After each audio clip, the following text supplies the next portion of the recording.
নমস্কার, আমার ইউটিউব চ্যানেলে আপনাদের প্রত্যেককে জানাই স্বাগতম।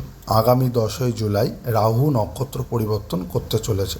রেবতী নক্ষত্র থেকে উত্তর ভাদ্রপদ নক্ষত্রে প্রবেশ করতে চলেছে রাহু, যার স্থিতিকাল 10ই জুলাই থেকে 10ই সেপ্টেম্বর পর্যন্ত। তো এই সময়কালে মিথুন লগ্ন এবং মিথুন রাশির জাতক জাতিকাদের উপর কী প্রভাব পড়তে চলেছে সেই বিষয়ে আজকের আলোচনা।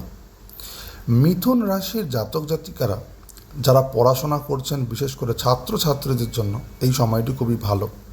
যারা মনোসংযোগ করতে পারছিলেন না এতদিন, তাদের মনোসংযোগ বৃদ্ধি পাবে। যারা উচ্চশিক্ষার জন্য, হায়ার এডুকেশনের জন্য প্রস্তুতি নিচ্ছেন বা চিন্তাভাবনা করছেন, তাদের জন্য কিন্তু সময়টা খুবই ভালো আসতে চলেছে। কর্মজীবনের জন্য আটকে থাকা সুযোগ আসবে, আর যারা কর্মরত তাদের প্রমোশনও কিন্তু হবে। নতুন কোনো কাজ শেখার প্রতি বা শুরু করার প্রতি আগ্রহ বৃদ্ধি পাবে, কিন্তু কর্মক্ষেত্রে কম কথা বলাটাই বাঞ্ছনীয়, বিশেষ করে এই সময়ের মধ্যে। এইবার আসি প্রেমের ক্ষেত্রে বলা যায় যে, যেহেতু এই সময়কালে একদিকে বক্রী শনির প্রভাব এবং অন্যদিকে রাহুর নক্ষত্র পরিবর্তনে, শনি যেমন শেখায় এবং রাহু ভাবায়, এবং তার থেকেই উৎপন্ন হয় সঠিক সিদ্ধান্ত নেওয়ার ক্ষমতা বা ইচ্ছা।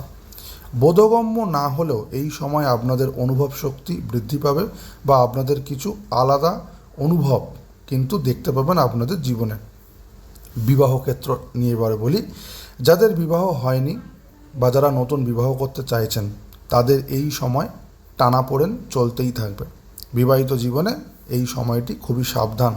বক্রী শনি এবং রাহুর নক্ষত্র পরিবর্তনে এই সময় গোপন তথ্য সামনে চলে আসতে পারে। অহেতুক ঝামেলায় জড়িয়ে যাওয়ার সম্ভাবনাও আছে। এই সময় হসপিটাল যোগ অবশ্যম্ভাবী। দীর্ঘদিনের কোনো ব্যাধির প্রকাশ এবং সঠিক চিকিৎসারও যোগ দেখা যাচ্ছে। নার্ভের প্রবলেম, হাড়ের ব্যথা বা আঘাত পাওয়ারও যোগ আছে। কথায় আছে, ইচ্ছা থাকলেই যেমন উপায় হয়, ঠিক তেমনই সতর্ক হলেও সাবধান হওয়া যায়। আজ এ পর্যন্তই।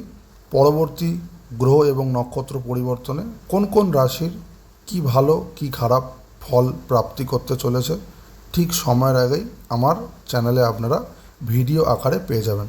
ততক্ষণ পর্যন্ত ভালো থাকুন, সুস্থ থাকুন।